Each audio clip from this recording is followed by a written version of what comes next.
You will turn around and that person you've been dying to talk to is right in your face. You will walk, Donna's example, there'll be a group of 6 people that you want to get into because it looks interesting, and what do? You get gunshot. There'll be, your boss introduced you to his boss, and you're nervous. You're going to run into that again.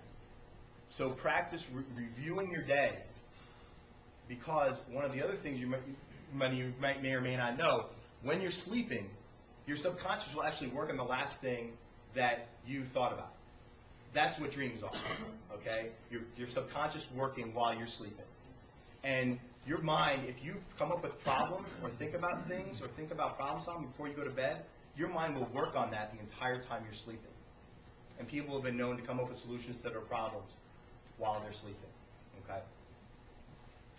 What we'll write today, the title of Joan's book, again, just thinking about the positive. There's a concept here about seizing the moment. I have the Eagles quote there. I use the idea about giving the guy the finger in the parking lot or seeing someone at the end of the event in the parking lot and talking to them very specifically. You don't know when a networking opportunity is going to show up. You have no idea. It's going to come to you. Sometimes it is formal like this, and sometimes it's not. Sometimes it's at the grocery store, sometimes it's at your kid's soccer game. Be aware and be open to those. If you guys could hand the cards, take a minute and hand the cards to one person at the table. Ray Sussel from Axe Advisors and Nathan Wills from the Wills Law Firm will be collecting those in about 30 seconds, a minute. Do you want to explain again what one of the cards is? Absolutely. Thank you, Ray. I'd like you to just give me a nightmare scenario or a scenario you'd like me to kind of walk through.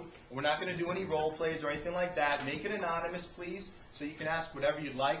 But we'll just, Ray and Nathan will go through the questions, ask what they think is, we'll learn the most from, and we'll go from there in a few minutes.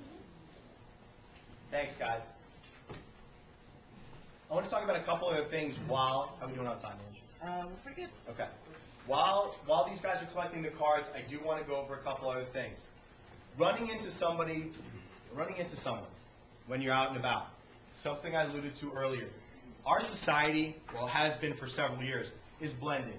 The 9 to 5 is ending. 9 to 5 jobs still exist, but our society is very much becoming a 24-hour society. The idea of you conduct business from 9 to 5 and then you don't talk business after that is gone, okay? Country clubs have actually been using this tactic very well for decades to get business done after hours while you're in a social setting, okay? That's happening more and more for all of us. What does that mean, okay? It means that you want to be open to discussing business. I learned this the hard way. I didn't want to discuss business when I wasn't working, and I was pretty bitter about it. And I turned off a lot of people because of my reaction. I matured, and I now have picked up business when I never thought I would. Just talking to people when I'm grocery shopping, when I'm at a restaurant, when I'm walking down the street. Okay? And I'll give you a couple specific examples. Those of you that carry marketing materials or that have marketing materials for your business, how many of you have them on you right now? Besides a business card. Or a business card itself. I mean, that's obviously marketing material. How many of you have them in your car? What if someone fell in love with your product right now and they were boarding a flight to Paris? Right now. Well, not in the parking lot, but they were leaving right now. Would you be able to give them the tools for your job for that? It's something to consider. It's something important. I'll tell you what, I do, and I have had not just me giving it to people, but I've had people soliciting me for my marketing materials. That's not even me trying. That's just me having it in my car. So again, it depends on the business and what's appropriate and what's not, but it's something that's important. It's something to think about, at least for yourself. Okay. On the theme of things bleeding and the business and personal bleeding, this is a story that I really have to credit with Hallie Barnett. She was attending a networking event, and for months she was looking for something personal. I don't know if it was a trainer or she was looking for something. And what it was is important. At this networking event, she wasn't around like fishing for this, but this person who she'd known for a while, they got a chance to talk, and this person referred her to a yoga instructor, whatever it was that you were looking for at the time. And when you told me that story, I'm like, wow, that's really powerful, because networking events aren't just about getting business done. It's about your whole life, okay? I'm not trying to say networking is everything and, you need to praise it or anything, but you can get a lot done than just business. And if you're open to that, that can help a lot, okay? Jeff Nishowitz, who I've recently met, maybe, I don't know, about a year now, 8 months, I needed a gym. And one day we're sitting and talking, and he is just raving about the gym he goes to. So I checked it out, and I love it. Be aware. Be open to that. I'm sure the second phrase we've all heard. We do business with people we like. All right?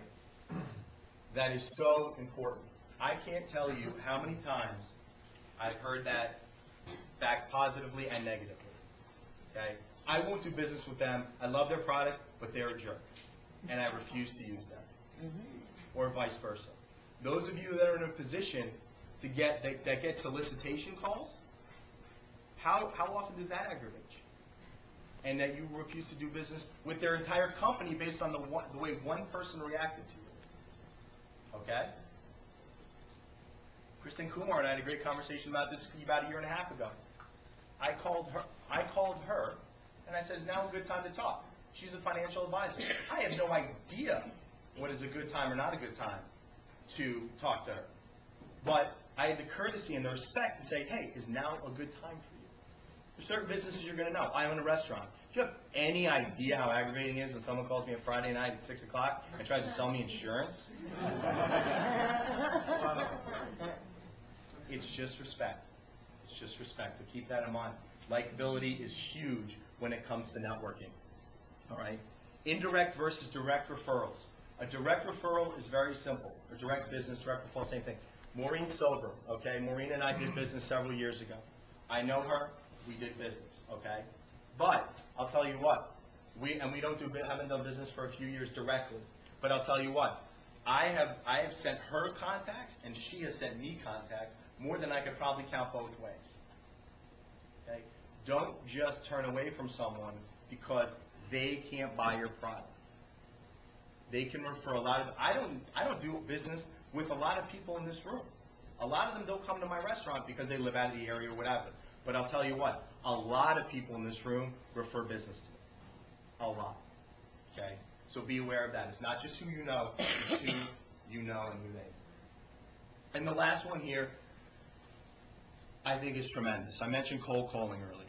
Those percentages are staggering.